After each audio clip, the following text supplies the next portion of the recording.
तो कहानी की शुरुआत में बताया जाता है कि आज से हजारों साल पहले दाओ डोमेन का सबसे पावरफुल ट्रेजर जिसका नाम हेवनली पर्ल था वो गलती से रिवर्स डस्ट रिल्म में गिर गया। लेकिन उस समय उसे सितुनान ने पा लिया था जो कि जुकू किंगडम का सबसे ताकतवर मेंबर था। लेकिन ऐसा कहा जाता है कि इस पर्ल के मदद से एंशिएंट इमोर्टल रिल्म में जाया जा सकता है, जिसके वजह से बहुत सारे लोग इसे हासिल करने के लिए फाइट कर रहे हैं। इसके बाद अगले सीन में हम देखते हैं कि 3 मास्टर एक साथ मिलकर सितुनान के साथ में फाइट कर रहे थे क्योंकि वे इसके पास में से हेवनली पर्ल को हासिल करना चाहते हैं। लेकिन असल में सितुनान भी बहुत ज्यादा पावरफुल था और इसी वजह से वो अकेले ही इनको बहुत ही शानदार टक्कर दे रहा होता है। तभी इनमें से एक मास्टर सितुनान से कहने लगता है कि तुम यह पर्ल मुझे दे दो, लेकिन असल में सितुनान इनको यह पर्ल देने के लिए रेडी नहीं होता और फिर उनसे कहता है कि तुम ऐसी बकवास बातें करना बंद करो, क्योंकि अगर तुम इसे हासिल करना चाहते हो तो सबसे पहले इसके लिए तुम्हें मुझे हराना होगा। तब इसकी ऐसी बात सुनकर वो मास्टर उससे कहता है कि शायद तुम्हें अपने पावर का ज्यादा ही घमंड हो गया है। और अब इस तरह से वे तीनों मास्टर एक साथ में मिलकर इसके ऊपर अटैक करने के लिए रेडी हो गए थे और अब इसके लिए उन्होंने अपने जाइंट बॉडी को भी एक्टिवेट कर लिया था। लेकिन अभी भी हम देखते हैं कि सितुनान इनके सामने इतने आसानी से हार मानने वाला नहीं होता और वो फिर से अपने पावरफुल स्वॉर्ड का यूज करके इनके ऊपर अटैक करने के लिए आ जाता है। लेकिन तभी अचानक से वे मास्टर अपने पावर का यूज करके इसके ऊपर अटैक कर देते हैं, जिसके वजह से सितुनान इस बार उनके सामने कुछ भी नहीं कर पाता और इस बार वो इनके अटैक में थोड़ा सा जख्मी हो जाता है। लेकिन अब इस बात से सितुनान भी इनके ऊपर गुस्सा हो गया होता है और फिर कहने लगता है कि मैं तो सुजाकू किंगडम का सबसे बेस्ट मास्टर हूँ, जबकि तुम तो आउटर वर्ल्ड के तीनों लोग मुझे एक साथ में मिलकर हराना चाहते हो। लेकिन क्या तुम्हें नहीं लगता कि यह चीज पूरी तरह से गलत है? तब इस पर इनमें से दूसरी मास्टर कहती है कि तुम ये हेवनली पर्ल हमें दे दो और उसके बाद फिर हम तुम्हें जाने देंगे। लेकिन अभी भी हम देखते हैं कि सितुनान इनको हेवनली पर्ल देने से इनकार कर देता है और वो फिर से इनके साथ में फाइट करने के लिए रेडी हो गया था। इसके बाद हम देखते हैं कि उसने इनका सामना करने के लिए अपने मार्शल स्पिरिट फायर फिनिक्स को भी बाहर निकाल लिया होता है, जिसे देखा वे मास्टर भी अपने अपने मार्शल स्पिरिट को बाहर निकालने लगे थे और इस तरह से वे इसका यूज करके इसके ऊपर अटैक करना शुरू कर देते हैं। अब इस तरह से हम देखते हैं कि फिर से इनके बीच में बहुत ही शानदार फाइट होने लगी थी। लेकिन क्योंकि सितुनान अकेले ही इनके साथ में फाइट कर रहा था, जिसके वजह से वो ज्यादा देर के लिए इनका सामना नहीं कर पाता और आखिरकार वे दोनों इस तरह से इसे हरा देते हैं। लेकिन अब इसी के साथ वे तीनों मास्टर तुरंत अपने पावर का यूज करके इसके ऊपर अटैक भी कर देते हैं, क्योंकि वे बिना देरी किए सितुनान को मार देना चाहते थे। लेकिन इसके बाद भी हम देखते हैं कि सितुनान को इसका कोई पछतावा नहीं होता और तभी अचानक से वो डेथ फिंगर के पावर का यूज कर लेता है, क्योंकि अब इस तरह से वो अपने बॉडी को सेक्रीफाइस कर देना चाहता था और वो किसी भी कीमत पर इस हेवनली पर्ल को उनके हाथ में नहीं जाने देना चाहता था। तब इसे ऐसा करता हुआ देख वे तीनों मास्टर भी इस बात से काफी हैरान हो गए थे और वे तुरंत उस हेवनली पर्ल को लेने के लिए उसके तरफ जाने लगते हैं। लेकिन अब सितुनान की बॉडी पर्ल के अंदर एब्जॉर्ब होकर डिस्ट्रॉय हो जाती है, जिसके वजह से वे तीनों मास्टर भी अब इसके सामने कुछ नहीं कर पाते। लेकिन सितुनान प्रॉमिस करता है कि किसी न किसी दिन वो फिर से इनके सामने जरूर आएगा और फिर उसके बाद वो इनसे अपना बदला जरूर लेगा। इसके बाद अगले सीन में हम लिन नाम के एक लड़के को देखते हैं जो कि मार्शल आर्ट और कल्टीवेशन के बारे में कोई बुक पढ़ रहा होता है। लेकिन असल में इसके पेरेंट्स बहुत गरीब थे और इसीलिए वे इमोर्टल वुड कार्विंग्स बनाकर किसी तरह से अपना घर चलाया करते थे।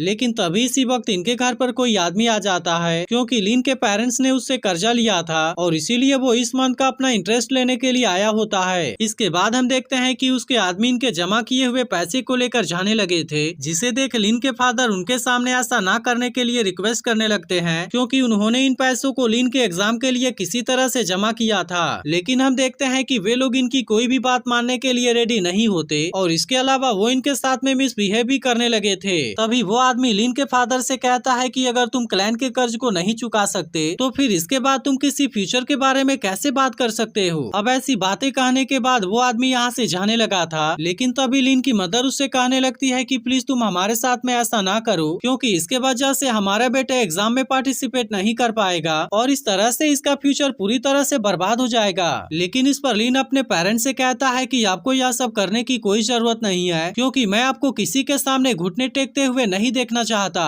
तब इस पर वो आदमी इनसे कहता है कि तुम अगले मंथ का इंटरेस्ट भी रेडी रखना और फिर वे लिन के फादर को धक्का देकर यहाँ से चले जाते हैं। जिसके बाद हम देखते हैं कि लिन के फादर इस बात से काफी उदास हो गए थे और फिर वे कहने लगते हैं कि पहले तो हमारे वांग फैमिली ने भी हमारे साथ में अन्याय किया था और इसके अलावा अब तो हम इस कर्ज के चक्कर में भी फंस गए हैं। तभी लिन की मदर रोते हुए उससे कहने लगती है कि अगले साल तुम कंट्री एग्जाम में पार्टिसिपेट नहीं कर पाओगे, लेकिन आखिरकार अब हम भी इसमें तुम्हारी कुछ मदद नहीं कर पा रहे और इसीलिए तुम हमें इसके लिए माफ कर देना। लेकिन तभी हम देखते हैं कि लिन के फोर्थ अंकल यहाँ पर आ जाते हैं, जिसे देख लिन के फादर उससे पूछते हैं कि तुम यहाँ पर क्यों आए। तब इस पर फोर्थ अंकल कहते हैं कि मैं इस बार यहाँ पर किसी जरूरी काम से आया हूँ। और इसके बाद वो इनसे बताते हैं कि हमारे जामा किंगडम में हेंग्यू सेक्ट इमोर्टल कल्टीवेटर का एक नए डिसाइपल्स को रिक्रूट कर रहे हैं। इसीलिए फोर्थ अंकल चाहते हैं कि लिन भी इसमें पार्टिसिपेट करे, क्योंकि इनके वांग फैमिली के पास में भी 3 कोटा है। लेकिन अब इसके बारे में सुनकर लिन के पेरेंट्स काफी उदास हो जाते हैं, क्योंकि उन्होंने सुना था कि इमोर्टल्स कल्टीवेटिंग बहुत ज्यादा खतरनाक है और वो इतना ज्यादा खतरनाक है कि वे लोग इसके बारे में इमेजिन भी नहीं कर सकते, जिसके वजह से ही वे अपने बेटे लिन को वहाँ पर जाते हुए नहीं देखना चाहते, क्योंकि वहाँ पर इसके साथ में कुछ भी हो सकता है। इसीलिए वे डिसाइड करते हैं कि वे फिर से किसी तरह से अपने बेटे के लिए पैसे को जमा करेंगे, ताकि वो अगले साल के यहाँ के कंट्री एग्जाम के अंदर पार्टिसिपेट कर सके। लेकिन तभी हम देखते हैं कि लिन इसमें पार्टिसिपेट करने के लिए रेडी हो गया था और इसीलिए वो अपने पेरेंट्स से कहने लगता है, मैं नहीं चाहता कि आपको कोई इस तरह से बुली करे और इसके अलावा मैं आपको इतना ज्यादा मेहनत करते हुए भी नहीं देखना चाहता और इसीलिए मैं इमोर्टल सेक्ट में एंटर करने के लिए ट्राई करना चाहता हूँ, क्योंकि अगर एक बार मैं वहाँ का डिसाइपल बन गया तो फिर उसके बाद कोई भी आपको बुली करने की हिम्मत नहीं करेगा। तभी हम देखते हैं कि फोर्थ अंकल भी लिन के फादर से इसके लिए मान जाने के लिए कहते हैं, जिसके बाद लिन भी अपने पेरेंट्स से कहता है कि मैं आपको निराश नहीं होने दूंगा और मैं इसके लिए अपना बेस्ट दूंगा। जिसके बाद हम देखते हैं कि आखिरकार लिन के फादर भी इसके लिए मान गए थे और वे लिन को लेकर वांग फैमिली के मेंशन की तरफ जाने लगते हैं। लेकिन इसी के साथ वे रास्ते में उससे कहते हैं कि वहाँ से मुझे निकाल दिया गया था और मैंने कभी नहीं सोचा था कि फिर से मुझे वहाँ पर जाना पड़ेगा। इसीलिए वो लिन से कहते हैं कि तुम उनके किसी भी बात को सीरियसली मत लेना।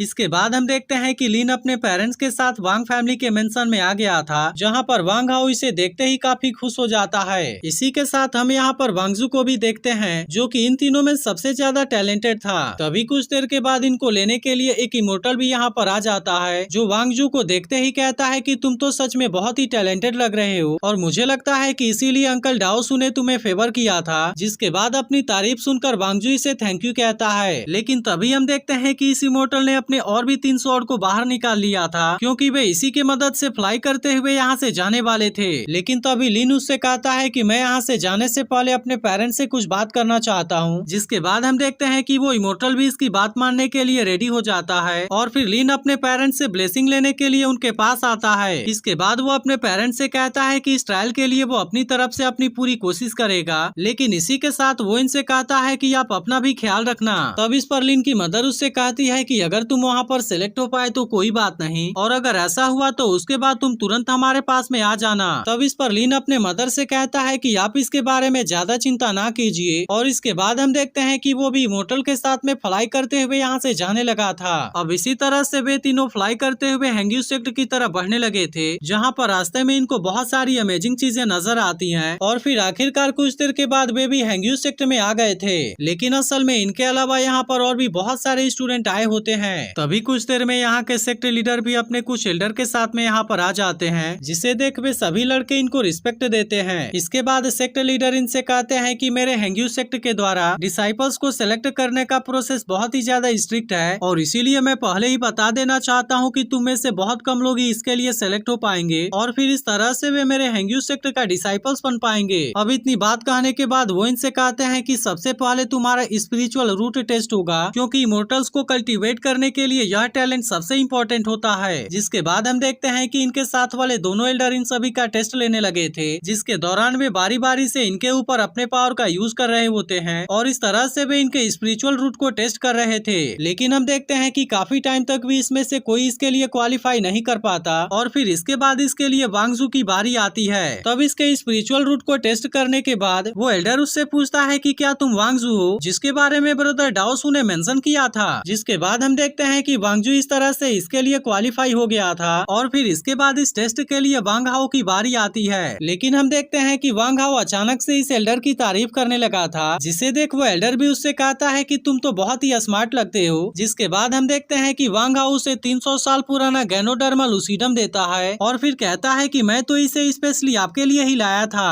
अब इस तरह से हम देखते हैं कि वांग हाओ उस एल्डर को इम्प्रेस करने में कामयाब हो जाता है, जिसके बाद वो एल्डर इसे भी क्वालिफाई कर देता है। अब इस तरह से हम देखते हैं कि कुछ देर के बाद लिन के टेस्ट की भी बारी आती है, जिसके वजह से वो भी इसमें क्वालिफाई नहीं कर पाता। इसके बाद हम देखते हैं कि लिन इस बात से काफी उदास हो गया था, क्योंकि उसे लग रहा था कि वो अब अपने पेरेंट्स के लिए कुछ भी नहीं कर पाएगा। लेकिन तभी सेक्टर लीडर कहते हैं कि स्पिरिचुअल रूट तो अभी केवल पहला आइटम है, जिसके बारे में सुनते ही लिन काफी खुश हो जाता है, क्योंकि इसका मतलब था कि ट्रायल अभी खत्म नहीं हुआ है और इसीलिए वे लोग अब किसी दूसरे तरीके से इनका टेस्ट लेंगे। तभी सेक्टर लीडर भी कहते हैं कि इमोर्टल्स को कल्टीवेट करने के लिए स्पिरिचुअल रूट तो जरूरी है ही, लेकिन अगर किसी के अंदर कल्टीवेशन के लिए बहुत ही ज्यादा लगन है तो वो भी इसके लिए जरूर ही क्वालिफाई हो सकता है। जिसके बाद हम देखते हैं कि बाकी स्टूडेंट भी इसे ट्राई करने के लिए रेडी हो गए थे और फिर सेक्टर लीडर इनको यहाँ पर एक लेटर दिखाते हुए कहते हैं कि जो कोई भी सनसेट होने से पहले लेडर के टॉप पर पहुँच जाएगा वो इस टेस्ट के अंदर क्वालिफाई हो जाएगा, लेकिन अगर जो भी इसे सनसेट होने से पहले कंप्लीट नहीं कर पाएगा उसे इसमें फेल माना जाएगा। इसी के साथ वो इनसे बताते हैं कि इसके दौरान तुम्हारे सामने बहुत सारे चैलेंज आएंगे, इसीलिए अगर तुम्हें लगे कि तुम वहाँ से आगे नहीं जा पाओगे तो फिर उसके बाद तुम वहाँ पर मदद के लिए आवाज लगा देना और फिर उसके बाद हमारे लोग तुम्हें वहाँ से बचा लेंगे। अब इस तरह से हम देखते हैं कि इनका यह टेस्ट भी यहाँ पर शुरू हो जाता है, जिसके बाद सभी लोग तुरंत इसके ऊपर चढ़ने के लिए रेडी हो गए थे। वहीं दूसरी तरफ लिन सोचता है कि यह मेरे लिए आखिरी चांस है और इसीलिए वो इसे किसी भी कीमत पर कंप्लीट करने का डिसाइड करता है। इसके बाद हम देखते हैं कि वो भी बाकी लोगों के साथ में यहाँ से ऊपर की तरफ जाने लगा था, लेकिन तभी अचानक से एक लड़का उसे नीचे गिराकर आगे बढ़ जाता है। लेकिन तभी हम देखते हैं कि एक लड़के के सामने आग आ गया था और वो इसमें बुरी तरह से फंस गया होता है। लेकिन अब इनको बचाने के लिए इमोर्टल भी यहाँ पर आ गए थे और इसीलिए जो कोई भी अपने जगह से आगे नहीं बढ़ पा रहा था वे लोग इनको बचाकर यहाँ से नीचे ले जा रहे थे। अब इसी तरह से हम देखते हैं कि कुछ के ऊपर अचानक से पानी गिर रहा था तो कुछ लड़कों को अचानक से बिजली के झटके लगने लगे थे, जिसके वजह से वे लोग इसमें फेल हो जाते हैं। लेकिन वहीं दूसरी तरफ हम देखते हैं कि लिन बुरी तरह से जख्मी हो गया होता है, लेकिन इसके बाद भी वो यहाँ से आगे बढ़ने की अपनी पूरी कोशिश कर रहा था और तभी अचानक से वो एक ऐसे जगह पर गिर जाता है जहाँ पर उसके चारों तरफ का जगह लावा से ही भरा हुआ होता है। लेकिन अभी भी हम देखते हैं कि वो किसी भी कीमत पर हार नहीं मानना चाहता था और इसीलिए वो इतने खतरनाक लावा होने के बाद भी इसमें आगे की तरफ जाने लगता है। लेकिन अब इसके वजह से इसमें इसकी हालत बुरी तरह से खराब होने लगी थी, जिसके वजह से वो ज्यादा समय के लिए यहाँ पर कुछ भी नहीं कर पाता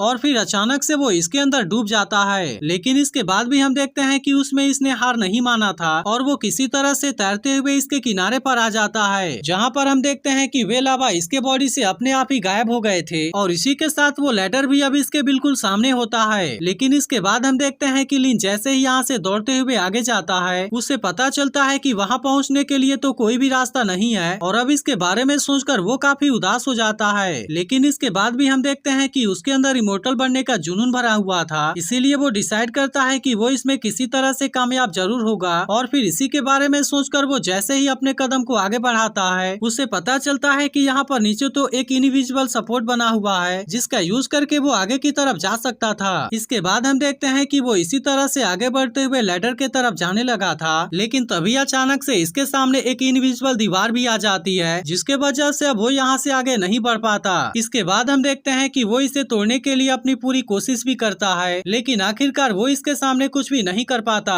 तभी यहाँ पर अनाउंस होता है कि टाइम भी अब खत्म हो गया है और इसीलिए तुम्हारी सारी कोशिश इसके सामने बेकार है। जिसके बाद हम देखते हैं कि इस बात को सुनकर लिन वहाँ से कुछ पीछे आता है, लेकिन फिर अचानक से वो इसे तोड़ने की कोशिश करना चाहता था, जिसके वजह से वो इस दीवार से टकराकर यहाँ से नीचे गिर जाता है। लेकिन फिर अगले सीन में हम देखते हैं कि लिन किसी मिस्टीरियस जगह पर पहुँच गया था जहाँ पर उसके सामने सितुनान की सोल होती है और इसे देख वो कहने लगता है कि फाइनली वह दिन अब आ गया है और इसके बाद एपिसोड यहीं पर एंड हो जाता है। तो अगर आपको इसका अगला एपिसोड भी चाहिए तो इसके बारे में कमेंट करके जरूर बताना और इस वीडियो को भी लाइक जरूर कर देना।